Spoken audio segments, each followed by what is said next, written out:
Well, I don't know if you can hear the rain and the thunder, but I guess it adds to the subject. You have no idea what you have unleashed. Hey there, hi there, ho there, Andrew here, and let's talk about the Dark Universe. Now, The Mummy has been officially released, and it really hasn't won over any critics, and it really hasn't won over the fans either. And that is a pretty bad sign, because this is supposed to be the big launch for Universal Pictures on the project that is called The Dark Universe. Side note, I gotta give you a full disclosure here, and that was that I have been an employee of Universal Orlando in both the entertainment department and the security department. And for those that don't know, Universal Pictures did a press release, I believe it was May 22nd, about the Dark Universe. And just to clarify a few things, Universal Pictures is a division of Universal Studios, and Universal Studios is a part of NBC Universal, and NBC Universal is a subsidiary of the Comcast Corporation. And if I lost you anywhere in there, don't worry, I'll get you a scorecard. Getting back to the press release, Universal Pictures announced the relaunching of Universal's iconic characters. You know, the old black and white characters that we all know, love, and fear. And this was a pretty bold move, but also a completely idiotic thing to do at this time, and I'm going to explain that reasoning right now. You see, Batman vs. Superman came out March 2016, about 14 months before Universal Pictures' press release. Batman vs. Superman had a ton of criticism, but one of the critiques that it had was there was a scene where Diana Prince, aka Wonder Woman, is looking at a couple different videos of Cyborg and Flash and Aquaman, and the scene really came off that Warner Brothers was saying, "Hey everybody, we got a whole bunch more movies coming out, and it's going to be a lot like the Marvel Cinematic Universe, just wait." And it was a cheap moment, really. I mean, it was insulting to most of the audience, much unlike this press release. So, let's fast forward to The Mummy with Universal, and many of the critiques of this movie is that the movie doesn't feel like a standalone movie. It felt like an inaugural film, which is exactly what the press release basically said, that it is the first chapter of a series of movies. And the secret to a good franchise is the fact that the first movie is a standalone movie. The people that are behind it have no idea if it's going to be successful or not. Therefore, they're putting 100% into the writing, into the directing, into the overall production of the film. This makes the audience fans of the film, and it creates a demand for an upcoming franchise. When you start a movie or a franchise and say, by the way, this is going to be the first of a whole bunch of different movies, the expectation is different from the audience, and the work that's put into the movie is a different level, because people are now thinking about future projects that are coming down, and they're trying to make sure that they leave holes in the script so you can fit a sequel in here, and things just get a little messy. Old horror movies only left openings at the end, possibly for a sequel, much like the old black and white serials that had cliffhangers, you know, things like Flash Gordon. And this happens in a whole bunch of different genres. I mean, you can look at the James Bond films. They are all independent films, but it is a continuation of James Bond's life. Now, Universal Pictures has been wanting to relaunch their monsters for a while now, and Dracula Untold was supposed to be the beginning of this back when it was released in October 2014. The movie failed with a $23.5 million opening weekend, and why? Well, because it wasn't really a horror movie. I mean, the first time that I watched it, it wasn't in the theaters, but the first time that I watched it, about 30 minutes into it, I turned it off. And that was because I was bored. To me, it wasn't a horror movie. It was a lame origin movie. So, a couple years later, when things cooled down a little bit, they tried it again. And again, they failed because, again, it's not a horror movie. Look at the trailer for The Mummy. You can see that it looks like Mission Impossible goes supernatural. So, here's your solution, Universal. You ready? Yes. Okay, you're there. Stop it! You see, Universal, you have a virtual gold mine here, and you don't even see it.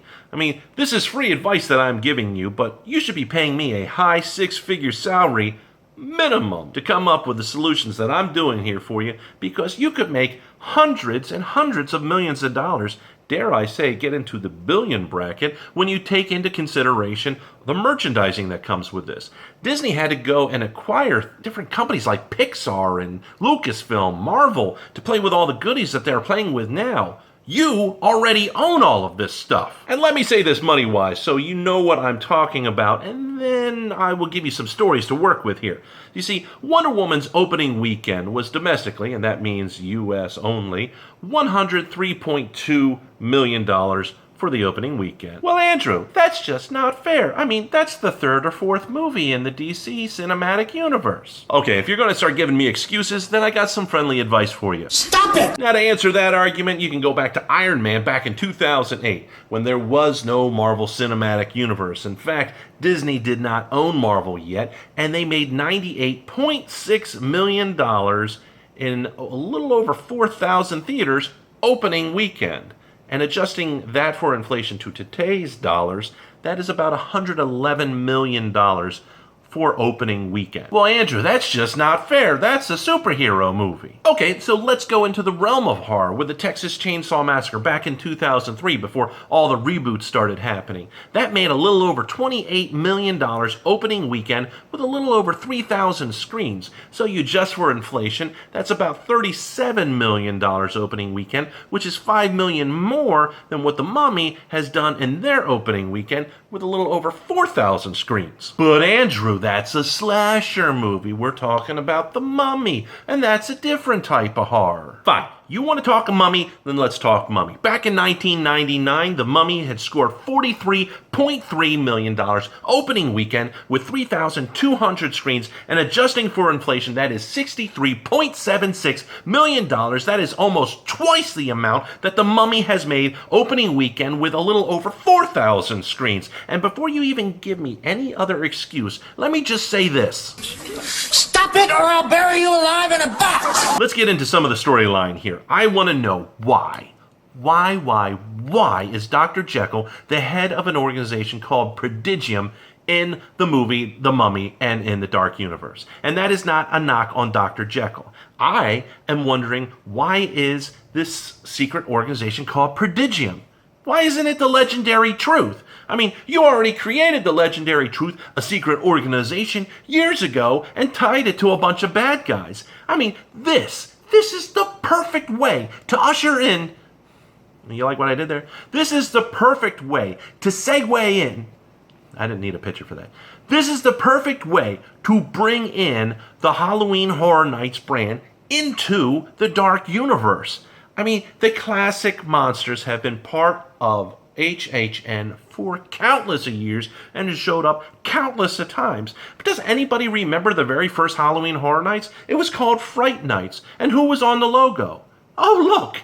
It's the Universal Classic Monsters. Now, before I go on, I need to know something. Do you understand the words that are coming out of my mouth? And so you understand, let's go back to money here again for the studios, because I gotta tell you how powerful the HHN fan base is and what they are truly desiring to see. I mean, according to the Tampa Bay Times, back in May of 2015, it was said that even though Universal doesn't release how many people attend HHN, the industry experts estimate that Universal was going to draw somewhere around 600,000 people as attendance in the year 2015 for their 25th anniversary. And that is a lot more than Howl-O-Scream, which is located in Busch Gardens, Tampa, because that was estimated somewhere around 200 to 300,000. And if we took the cheapest price ticket that HHN had to offer, which is $59.99, let's round it up to $60, and let's times that by 600,000 people that come through, that is $36 million in ticket sales. And that's $4 million more than what The Mummy has made opening weekend. And that is lowballing, my friend. And how do you mean lowballing? I mean, that is HHN Orlando. I'm not talking about HHN Hollywood, and I'm not talking HHN Singapore. I'm just talking strictly Orlando. And I'm not even including higher price tickets in that. I'm talking about the lowest price ticket. And I'm not even talking about things like food. I'm not talking about things like drinks or merchandise. I'm not talking about add-on packages like the Scare Actor dining experience or the RIP tours or the Unmasking the Horror tours. I'm not talking about add-on scares like the Repository. I'm not talking about add-on sales like the Universal Express Pass. I'm just talking about people that are crossing the gate in Orlando only. Now, I have talked to some in Universal Creative and said, why isn't there any horror movies with any of the HHN icons? And I was given the answer that the people behind HHN are very protective over their stuff and don't want Hollywood to mess with it. And they spend all of their time, literally all year long, creating Halloween Horror Nights. So they don't really have time to go ahead and pull themselves out to go ahead and do a movie. And I can appreciate that answer because, yes, Hollywood has screwed up brands many times in the past. And when I say Hollywood, I don't really mean Hollywood. I mean, the studio execs and the producers and the directors. But I call BS on that answer too, because you could have your own version of, I think his name's Kevin Feige, and Avi Arad. They were, I don't know if they still are, the president and the chief creative officer of Marvel, respectively. And they have their hand, or did have their hand, in everything that was produced Marvel. And I'm talking about, yes, they were a part of the publications, but the movies and the TV shows, etc. That is how you respect your brand. You have a figurehead that oversees that. So, Universal, you need to get somebody like that. And just in case you're wondering, I know a guy. Now, getting back to the story plot points, everyone knows that in the DC universe, Joker is a force of nature type of villain. He represents chaos and mayhem, and is there somebody in the dark universe that could possibly represent that? Oh, and if you didn't know, you don't know Jack. Jack the Clown is supernatural and could easily be the one that gets sprung from the Jack-in-the-Box within the legendary Truth's Vault and unleash the chaos inside the dark universe, stirring up all the classic monsters. And a lot of the HHN icons are based off of other characters in other movies, so tie him into the legend, such as Julian Browning, aka the Usher. He's very much like Phantom of the Opera. In fact, his backstory is that Phantom of the Opera is his favorite movie, and that a patron that was in the theater and him get into a scuffle, and basically the patron throws the Usher's flashlight through the movie screen, rips it open, and Browning gets really ticked off, so he goes through the screen to go and get his flashlight, gets tied up into some of the sandbags, and slowly gets strangled to death. So why not take the story where Julian is working in the theater that the Phantom is in, and the Phantom kills Browning via strangulation, thus creating a whole new villain inside the dark universe. And if you need some kind of exposition told to the audience about stuff that you don't want Prodigium, or Legendary Truth in my opinion, to be telling it, how about a little old lady and her name can be Elsa Strict? She seems to know a lot of stories to tell people. What if the protagonists somehow break the law and they end up in jail? Could they not end up in Hellgate Prison and have a conversation with Warden Strickland? And maybe in a passing shot, someone's watching a movie marathon, and that movie marathon just happens to be hosted by HR Blood and Guts. How about this? The protagonists are getting chased by some individuals that are henchmen for somebody else, and in fact, they are Eddie and the Chainsaw Drill team that are paid mercenaries. I mean, I would totally love to see the roaming hordes in a movie. And honestly, there are countless ways to incorporate your over 25 years of Halloween Horror Night history into the dark universe. I mean, people would go nuts for it. And remember this, please. Please remember this.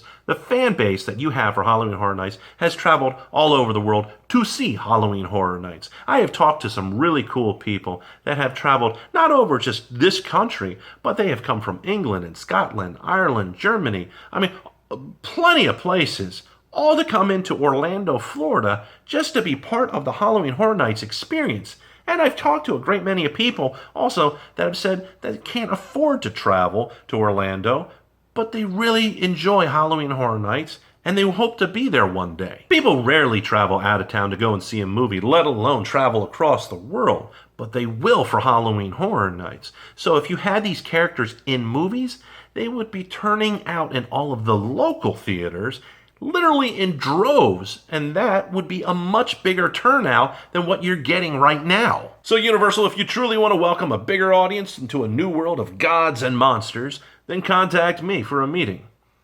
August 14th, 10 a.m. It'll be a nice sunny day. We'll make headlines. And remember, if you agree with what I'm saying and like the video, then like, comment, share, because Universal has to get this message somehow. And of course, subscribe. And I will see you in the next video.